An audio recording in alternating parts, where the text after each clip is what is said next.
ఇవన్నీ వినడానికి చాలా బావుంటాయి. దీని మీద తెలుగుదేశం వెర్షన్, జనసేన వెర్షన్ పూర్తి భిన్నంగా ఉన్నాయి. హ్మ్.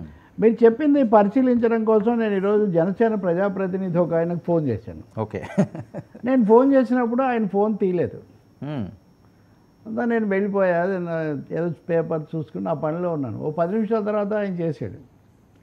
చేసినప్పుడు ఏంటిది ఈ దుమారం ఏంటి? ఎందుకు ఇంతగా ఇది రగిలిపోతుంది? నిజంగా పవన్ కళ్యాణ్‌కు లోకేష్‌కి అంత దూరం పెరిగిందా? లేదా చంద్రబాబు ఫోన్ చేస్తే ఎత్తనంత పరిస్థితి అంటే ఆయన సార్ సింపుల్ సార్, ఇప్పుడు ఇందాక మీరు ఫోన్ చేశారు, నేను ఎత్తలేదు. నేను వస్తూనే ఫోన్ చేశా కదా! కాబట్టి పవన్ కళ్యాణ్ గారు ఎక్కడైనా ఉన్నప్పుడు ఫోన్ చేస్తే ఒకవేళ ఒకసారి ఎత్తకపోయి ఉండొచ్చు, మళ్ళీ వచ్చి ఎత్తుండొచ్చు కూడా. అంతేగాని పవన్ కళ్యాణ్ గారికి చంద్రబాబు మీద అత్యంత గౌరవం ఉంది. ఆయన ఫోన్ ఎత్తకపోవడాలు ఇట్లాంటి విషయాలు ఇట్లాంటివేమీ జరగవు. కానీ పవన్ కళ్యాణ్ కొన్ని పద్ధతులు అయితే పాటిస్తారు. ఆయన